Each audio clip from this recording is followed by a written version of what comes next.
అందరికీ స్వాగతం. శంకర్ వర్సెస్ శ్రీనివాస్ మా యూట్యూబ్ ఛానల్కి స్వాగతం, సుస్వాగతం. అమ్మవారి సన్నిధిలో ఉన్నాం. శ్రీ పోలేరమ్మ అమ్మవారు అంటే తోటవారిపాలెం శ్రీ పోలేరమ్మ అమ్మవారి ఆలయ ప్రాంగణంలో మేము ఇక్కడ ఈరోజు మళ్ళీ వీడియో చేయాలనుకుంటున్నాం. శ్రీనివాస్ ఆయన సజెషన్ అనమాట. మే 6వ తారీఖు ఇక్కడ అత్యంత వైభవపేతంగా తిరునాళ్ళు కూడా జరుగుతుంది. ఈ తిరునాళ్ళ సందర్భంగా మీరందరూ కూడా ఇక్కడికి వచ్చి అమ్మవారి దర్శనం చేసుకొని కృపకు పాత్రలు కావాల్సిందిగా కోరుకుంటున్నాం. సో ఇక కంటెంట్లోకి వచ్చేద్దాం. మిస్టర్ శ్రీనివాస్ అమ్మద నమస్కారం. పక్కన నుంచి చేతులు కట్టుకొని అసలు ఏం చేస్తా, మీరు గెలుస్తున్నారు. ఇక్కడ రమ్మని చెప్పింది నువ్వే కదా? అవునవును, కంగ్రెస్. ఎందుకు అలాగా? మీరు గెలుపుల్లో ఉన్నారు, మేము ఓటంలో ఉన్నాం. ఏం చేస్తా, కొంచెం తగ్గి ఉండాలి బాబు. ఏం చేస్తా మరి? తగ్గమాక హైట్ లేకు, తగ్గితే ఎట్లా సెట్ అవుతుంది నీకు? వద్దు బాలశంకర్, తగ్గే ఉండాలి. సరే మొత్తానికి ఇక్కడ ఏదో రమ్మన్నావు, ఈరోజు టాప్ మ్యాచ్ అన్నావు, ఏంటది? అమ్మవారి సన్నిధిలో బాగుంటుంది. అసలు మన అమ్మని మర్చిపోయాం, ఎక్కడెక్కడ తిరుగుతున్నాం. ఈ మధ్య గెలుపులు బాగా తగ్గిపోయినాయి కదా, అందువల్ల నేను ఎక్కడికన్నా వస్తే లక్కు తిరిగింది అనుకున్నాడు మనోడు, అందుకే ఇక్కడికి వచ్చాడు. మరి లక్కు కాదు మన ఊర్లో మనం ఉండి మన ఊరు అమ్మవారిని మనం మర్చిపోయామని కొంచెం గిల్టీ ఫీలింగ్ తో. అవును, అసలు మనకి ఎందుకు రాలేదు ఐడియా? రాలేదు, ఇన్ని రోజులు రాలేదు. 10-15 రోజుల నుంచి తిరుగుతున్నాం, పిచ్చి పిచ్చి ఎక్కడెక్కడ పొలాల్లో ఆడల తుప్పల మధ్య ఆడ తిరుగుతున్నాం. మన అమ్మని మర్చిపోయాం. అది అందుకే అమ్మాయి గుర్తు చేసింది మనకి, రెండురా బిడ్డలారా అని. ముందు ఇక్కడ స్టార్ట్ చేయాలి కదా, మీరు ఎక్కడెక్కడ స్టార్ట్ చేశారు ఏందని. ఇంతకి ఎలా ఉంటారు, ముందర రచ్చ తర్వాత గెలుస్తారు అని ఆలోచన. సరే తర్వాత ఇప్పుడు మనకి అది కంటెంట్లోకి వెళ్ళిపోదాం. ఓకే, ఈరోజు RCB versus Delhi capitals. Balashankar, Delhi capitals. మీ ఢిల్లీ బాబు, మీ ఢిల్లీ. మా ఢిల్లీ కాదు, మన ఢిల్లీ. ఓకే, మీ రాజధాని బాబు, రాజధాని. ఆర్సీబీ మ్యాచ్ ఎవరెవరున్నారు ఈ రోజు? అంటే బెంగళూరులో జరుగుతుంది మ్యాచ్. వాళ్ళు బాలశంకర్ బెంగళూరులోనా? అవునయ్యా, అయిపోయిందిగా. సమర్పయామి సమర్పించేసుకున్నాడు మ్యాచ్, అయిపోయిందిగా బెంగళూరు. కానీ బాలశంకర్ ఏమో గెలవచ్చేమో. అసలే ఆర్సీబీ ఈ మధ్య మంచి ఊపుగా ఉంది. ఆర్సీబీ ఊపుగా ఉన్నా కానీ సొంత పిచ్చిలో గెలవలేకపోతున్నారండి. అదొక బ్యాడ్ రికార్డు కూడా ఉంది వాళ్ళకి. ఎట్టి పరిస్థితుల్లో బెంగళూరులో గెలిచింది అనుకోవడానికి అవకాశాలు చాలా తక్కువగా అనిపిస్తున్నాయి. దానితో ఏంటంటే ఇప్పుడు ఆల్రెడీ ఋతువులు కూడా మారిపోతూ ఉన్నాయి కదా, వర్షాలు కూడా ఈ మధ్య స్టార్ట్ అవుతుంది. వర్షాలు పడవు ఇప్పుడు బెంగళూరు, అసలు పడవు. నిన్న చెప్పారు ఆల్రెడీ వర్షం ఉందని, మర్చిపోయింది. సరే కానీ ఇప్పుడు వాళ్ళు గెలిచినా ఓడినా మనం చెప్పాల్సిందే. మేము ఇద్దరు పోట్లాడుకోవాల్సిందే, సహజం కదా, నేచర్ అది. చెప్పరా? పిల్సాల్ట్ ఉంటాడు బెంగళూరుకి, చెప్తున్నాను అనమాట. మూల స్తంభం ఓపెనర్ గా మన కోహ్లీ మొన్నే టచ్ లోకి వచ్చాడు. మామూలుగా ఇచ్చాడా, ముంబైకి మడత కోటింగ్ ఇచ్చాడు. ఏమైంది? తర్వాత పడిక్కలు ఉంటాడు, రజత్ పది కెప్టెన్ 20 హారం చేస్తున్నాడు బాలశంకర్. దాంట్లో కాకపోతే కొంచెం లివింగ్స్టన్ కొంచెం రానియాలి. తర్వాత జితేష్ శర్మ కీపర్ కూడా మంచిగా ఆడుతున్నాడు కానీ ఎందుకు మధ్య మధ్యలో కొద్దిగా కనెక్ట్ అవ్వట్లేదు. బాల్స్ కొంచెం మిస్ అవుతూ వస్తున్నాయి. సర్లే, కోహ్లీ కనెక్ట్ అయినట్టు అందరూ కనెక్ట్ అవ్వాలంటే ఎలా ఉంది అయ్యా? కోహ్లీ కూడా మొన్న టచ్ లోకి వచ్చాడయ్యా, ఎంత కింగ్ కదా. ఆ తర్వాత కాబట్టి అంతా వెనక్కుంటున్నారు, బొంగులు అయిపోయారు ఇప్పుడు అంతా.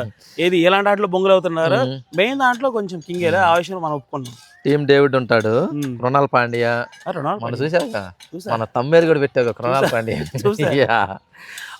సవాల్ తీసేస్తారంట, కృణాల్ పాండ్యా తప్పిస్తారంట. కాకపోతే ఏంటంటే మామూలుగా అక్కడ అవకాశాన్ని బట్టి ఆయన ఎక్స్ట్రా ప్లేకి తీసిన అవకాశం ఉండొచ్చు. అంటే ఒకవేళ కనుక అవకాశం ఉంటే భువనేశ్వర్ కుమార్ తీస్తారంట. ఎస్ దయాలు, సుయాష్ శర్మ మంచి ఉండజట్టే కంటిన్యూ చేస్తారు. కొత్త వాళ్ళు ఎవరు రారు బాలశంకర్, నా ఉద్దేశం ప్రకారం. ఉండజట్టే గెలుపు మీద ఉన్నారు. అది కాక మంచి అసలు టాప్ 2 పొజిషన్ శంకర్ బాలశంకర్. నాకు అర్థం కావట్లేదు, ఆర్సీబీ ఏంది టాప్ 3? ప్రిన్స్ వాళ్ళతో ఫస్ట్ ప్లేస్ వచ్చినట్టున్నారు. ఫస్ట్ ప్లేస్ వచ్చారు. ఇలా ప్రిన్స్ ఫస్ట్ ప్లేస్, ఇలా కింగ్ ఫస్ట్ ప్లేస్. ఏందయ్యా ఇది? మేమెందుకు ఇంకా మేము చేతులు కట్టుకుని కూర్చోడం మేడా? అన్నిటికన్నా 10వ స్థానంలో ఉన్నారు మీరు. మామూలు విషయం ఏమన్నా, అసలు ఆంధ్ర జట్టు 10వ స్థానంలో ఉన్నామండి. హైదరాబాద్, అది హైదరాబాద్. సచిన్ టెండూల్కర్ జెర్సీ మీద 10వ టీ షర్ట్ ఉంది సార్, అది వాళ్ళకే బ్రాండ్. ఈరోజు సన్ రైజర్స్ కి అది బ్రాండ్. మరి ఎట్లా కాదండి మనం అసలు 10వ ప్లేస్ అంటే గెలవండి. మీరు గెలవండి. మ్యాచ్ ముందు లేదు, మేము 300 కొడతాం 400 కొడతాం అని సావనుకి తీరా మ్యాచ్లకు వచ్చేది 150లకి 120లకి అవుతున్నారు. కొంచెం ఆడండి బాబు, నోర్లు మూపియండి మీరు. ఒక్కసారి 300 కొడితే నూరులను మూత పడతాయి బాలశంకర్. నేను చెప్పింది కూడా అదే, వాళ్ళదైన రోజున 300 కాదు 300 దగ్గర నుంచి 325 కొడతారని చెప్పా. వీలైతే 350 కూడా కొట్టచ్చు. ఇప్పుడు 5కి 4 ఓడిపోయారు బాలశంకర్. అందుకేగా లాస్ట్ ప్లేస్ కి వచ్చారు. సోషల్ మీడియా కోడేకి వస్తుంది. మీరు 300 తర్వాత దేవుడు ఎరుగు, కోడే కోనక్కర్లేదయ్యా, గెలవండి ఉంటది. అసలు ఇదివరకు సన్ రైజర్స్ నిజంగా 120 కొట్టినా 100కి 106 రన్స్ కొట్టేసి వాళ్ళు మ్యాచ్ గెలిచారు. అట్లాంటి జట్టు ఈ రోజున టైం బాలశంకర్ ఏం చేస్తా. ఢిల్లీ కూడా చెన్నైని ఓడించి వస్తుంది బాలశంకర్. ఢిల్లీ చెన్నైని ఓడించేది అది కూడా ఆషామాషిగా ఓడించడం కాదండి, బాగా అటు పొడుకోబెట్టారు అనమాట ఒక రేంజ్ లో. కానీ ధోని ఒక్కడే లాస్ట్ టైం కొంచెం సక్సెస్ అయ్యాడు, కానీ మిగతా ఆటగాళ్ళంతా కూడా ఎందుకో ఆడాలి అనిపించినట్టుగా ఆడుతున్నారు. నువ్వు ఒక్క సన్ రైజర్ వేసుకుంటే కాదు, అప్పుడప్పుడు చెన్నైని కూడా వేసుకుంటా ఉండాలి. ఎందుకంటే చెన్నైకి వస్తే వేసుకుంటా. అంటే కాకపోతే నీకు చెన్నై ఇది ఎస్ఆర్హెచ్ ఎందుకు దొరికిందంటే వాళ్ళు గొప్పలు పోయారులే. అవునా, మామూలు గొప్పలు. మేము 300 కొడతాము, మేము గాలిలో బిల్డప్లు అంత ఉండకూడదు. చెన్నై వెంకటేశ్వర బ్రాండ్ అంబాసిడర్ మళ్ళీ ఆడు బరువు పోతుంది ఇప్పుడు. సరే గాల్డ్ గిల్ బాబు, వాళ్ళు హీరోలు బాబు. అయితే ఏంది బాబు, ఎందుకు నీకంతా బలుపు, ఎందుకు నీకు? ఆడేవాళ్ళని ఎంకరేజ్ చేసుకో. ఒక్క ఆయనే కదలే, చాలా మంది ప్రమోషన్ చేస్తున్నారు. ప్రమోషన్ వెంకటేష్ క్రికెట్ అని చాలా పిచ్చండి. ఆయన టీమ్ లోకి వచ్చింది, ఎక్కడ మనకి స్టేడియంకి వచ్చిన తర్వాత మరి ఎంత నిరాశగా ఉంటుందండి వాళ్ళకి. మా వాళ్ళు గెలవాలని కోరుకోరా? తెలుగు హీరోలు అందరూ ప్రమోట్ చేస్తున్నారు బాలశంకర్, కానీ మా తెలుగు జట్టు ఓడిపోతుంది, మా బాధ ఉండదా? చెప్పు, బాధ ఉండదా? ఉండదా? ఇప్పుడు మమ్మల్ని వేసుకొని మళ్ళీ మా తెలుగు జట్టు అని మిమ్మల్ని మీరే కలుపుకుంటే ఎలాగే బాబు? పంజుడు ముందు. ఇక ఢిల్లీ వచ్చేసి రాహుల్ ఆడతాడు, మొన్న బాగా ఆడాడు. అభిషేక్ పోరలో ఉంటాడు, అక్షర్ కెప్టెన్ చెప్తాడు. కెప్టెన్ మాత్రం సూపర్ అమ్మా. సమీర్ రిజ్వీ ఉంటాడు. స్టప్స్ 24 పరుగులు కొట్టాడు, మన బాగానే ఉంటాడు. స్టప్స్ కొంచెం తక్కువ అండి. అశుతోష్ శర్మ మొన్న వైజాగ్ లో శనగలో అట్లా లాక్కెళ్ళాడు మ్యాచ్, శనగలో చూపించాడు. తర్వాత విప్ర నిగమ్ అని ఉంటాడు, అతను కూడా ఉంటాడు, అతన్నే తీశారు. మిచిల్ స్టార్క్ ఉంటాడు, కుల్దీప్ యాదవ్, తురుపు మొక్క ఉంటాడు, మోహిత్ శర్మ ఉంటాడు, ముఖేష్ కుమార్ కూడా ఉంటాడు. దీంట్లో కూడా పెద్దగా మార్పులు జరగవు బాలశంకర్. కాకపోతే కొంచెం బౌలర్లు మాత్రం కొంచెం ఏదన్నా ఒక బౌలర్ని అంటే ఉన్న బ్యాచ్లో కాకుండా ఒక బ్యాట్స్మెన్ ఒక బౌలర్ను ఎక్స్ట్రా తీసుకునే అవకాశం మాత్రం లేకపోలేదు. ఎందుకంటే సాయంత్రం బౌలింగే మోస్ట్ ఇంపార్టెంట్. అది ఇంకా విషయం కూడా చెప్పాలి, టాస్ కొంచెం కీలకంగా మారే అవకాశం కూడా లేకపోలేదు. ఎందుకంటే అది మనకు జరిగేది బెంగళూరులో కాబట్టి ఫస్ట్ బ్యాటింగ్ తీసుకున్న వాళ్ళకి ఎక్కువ అనుకూలించింది. చేసింగ్ కూడా మాక్సిమం తెలుసా, బెంగళూరులో ఎంత కొట్టినా చేసింగ్ చేసేయచ్చు. చేయగా లాస్ట్ చేసింగ్ చేయలేకపోయారు కదా, ఏమో చెప్పలేము, అది చెప్పలేము.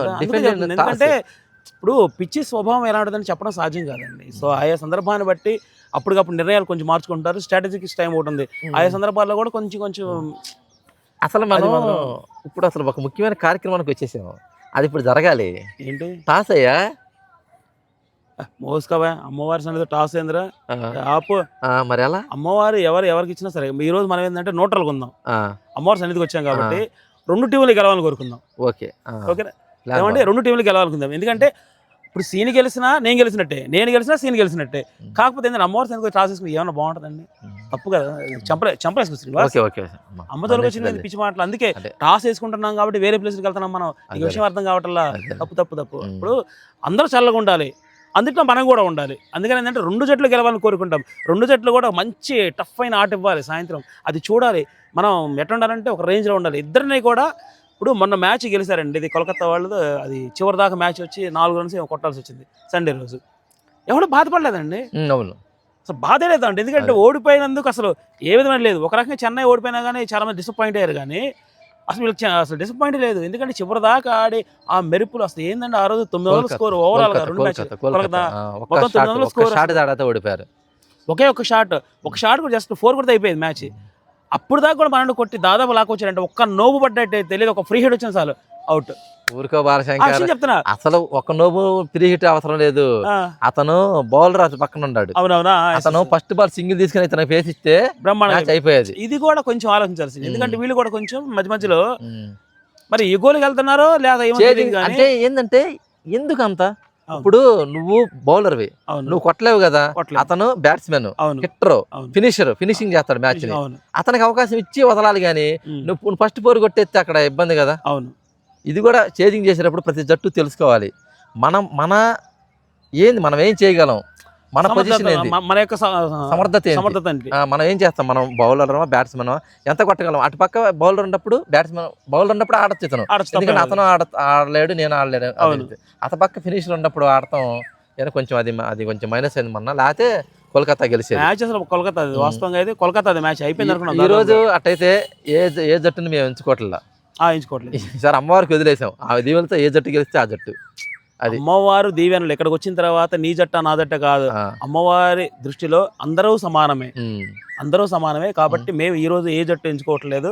కాకపోతే మ్యాచ్ చూసి ఎంజాయ్ చేయదలుచుకుందాం. ఎందుకంటే ఈ రోజు కాంపిటీషన్ లేదు కదా, ఇద్దరు సరదాగా ఉంటాం కాబట్టి ఏ జట్టు గెలిచినా మాకు ఆనందమే, అసలు ఆనందమే. ఎందుకంటే వాళ్ళు గురించి ఎంకరేజ్ చేస్తాం, వీళ్ళు గురించి ఎంకరేజ్ చేస్తూ ఉంటాం. అయితే రోజు ఆనందమే, కాకపోతే ఈ రోజు ఇంకొంచెం ఆనందం ఉంటుంది, కొంచెం డిఫరెంట్ గా ఉంటుంది ఈ రోజు. కాకపోతే ఏంటంటే రోజు మీద తిట్టుకునే వాళ్ళం అనమాట.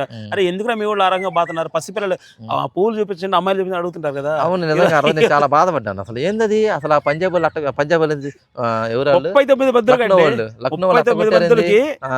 39 మందికి 100 అది 4 ప్లేస్ ఉన్నాడు.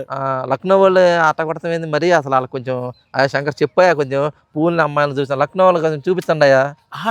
నీకు వచ్చిన అర్థం కావట్లా, పువ్వుల అమ్మాయిలు చూసే నా వాళ్ళు ఇంప్రెస్ చేయడం కోసం ఆ రకంగా ఆడుతున్నారు. వాళ్ళు చూపించని చెప్పు నువ్వు, వాళ్ళ జోలికి వెళ్ళొద్దని చెప్పు. వాళ్ళ జోలికి వెళ్తే ఇంకా రెచ్చిపోతారు వాళ్ళు. ఏమన్నా అట్ట కొట్టకూడదు, మ్యాచ్ గా జరగాలి.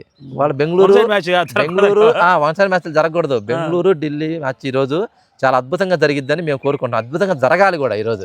ఎందుకంటే అంతే వాళ్ళిద్దరూ మంచి ఊపు మీద ఉన్నారు.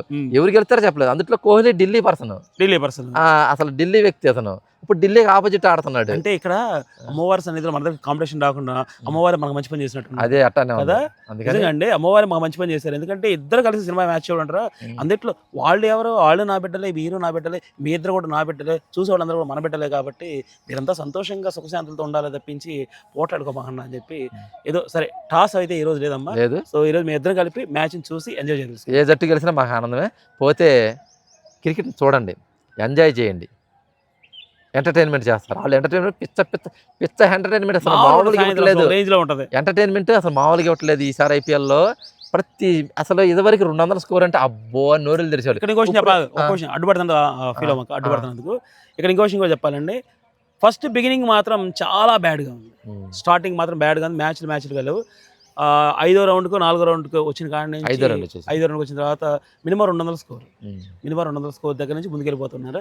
కానీ మ్యాచ్ ఈరోజు సాయంత్రం నా ఐడియా ప్రకారం 220-230 స్కోర్ దాకా లాగుతారు. అంటే ఫస్ట్ బ్యాటింగ్ చేసేవాళ్ళు 230-240 దాకా స్కోర్ లాగే అవకాశం లేకపోలేదు. ఎందుకంటే చెప్పడం కుదరదు, అందుకే అమ్మవారి సన్నిధిలో ఉన్నాం కాబట్టి అమ్మవారే సాయంత్రం ఫుల్ ఎంజాయ్.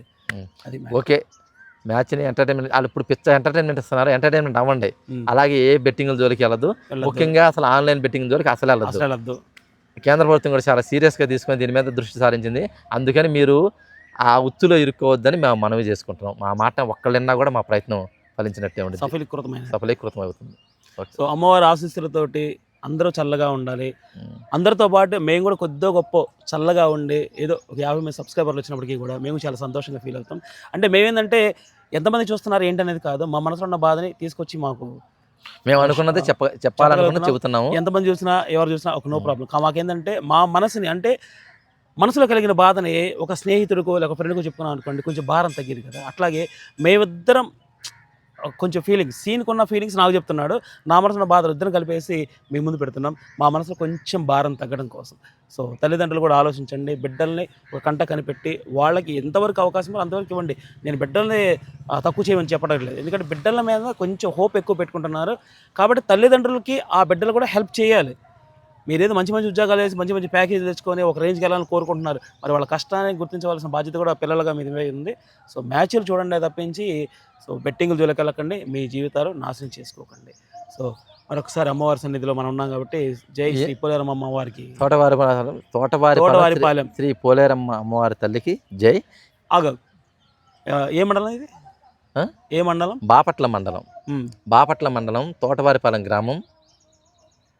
బాపట్ల మండలం తప్పు మండలంగా చీరాల మండలం, బాపట్ల జిల్లా. నువ్వే మండలం గుర్తు చేసావు. చీరాల మండలం బాపట్ల జిల్లా, మనదా ప్రకాశం జిల్లా. ఈ జిల్లాలతో మాకు బాపట్ల జిల్లా అయిపోయింది. మాది చీరాల మండలం తోటవారిపాలెం గ్రామం. ముగ్గురమ్మల మూలపుట్టమ్మ సాల పెద్దమ్మ శ్రీ శ్రీ శ్రీ తోటవారిపాలెం పోలేరమ్మ తల్లి తిరణాల మే 6వ తారీఖున జరుగుతుంది. అత్యంత వైభవంగా అద్భుతమైన ఈ ప్రాంగణం మొత్తం, ఈ ప్రాంగణం కాదండి దాదాపు 100 ఎకరాలు ఉంటుంది. సరౌండింగ్ మొత్తం ప్రభలతో నిండిపోయి అత్యద్భుతంగా జరుగుతుంది. చాలా ఇతర రాష్ట్రాల నుంచి, ఇతర ఊర్ల నుంచి, దేశాల నుంచి కూడా వస్తారు. మీరు కూడా మీ వీలు కుదిరితే రండి. వచ్చే నెల వీలు చేసుకొని రండి, చూసుకొని రండి. అమ్మవారిని దర్శించుకోండి. మే 6వ తారీఖున ఎక్సలెంట్ గా ఉంటదండి, చెప్పడం సాధ్యం కాదు, ఎక్సలెంట్ గా ఉంటది అనమాట. మే 6వ తారీఖున అమ్మవారి తిరునాళ్ళు జరుగుతుంది. మీరందరూ వచ్చి అమ్మవారి దర్శించుకొని అమ్మవారి కృపకు పాత్రలు అవుతారని కోరుతున్నాం. అలాగే మా ఛానల్ కూడా సబ్స్క్రైబ్ చేస్తారని మేము కోరుకుంటున్నాం. చిన్న సబ్స్క్రైబ్ చేయండి. మేము మాట్లాడుకునే దాంట్లో ఏమైనా తేడాలు ఉంటే ఒక కామెంట్ ద్వారా కొంచెం తెలియజేయండి. Balashankar, all the best. ఈ రోజు మనకు పోటీ లేదు, ఫ్రెండ్లీ మ్యాచ్. అమ్మవారి సన్నిధికి సాక్షిగా కోరుకుంటున్నాం అందరూ బాగుండాలి. ఓకే బాలశంకర్.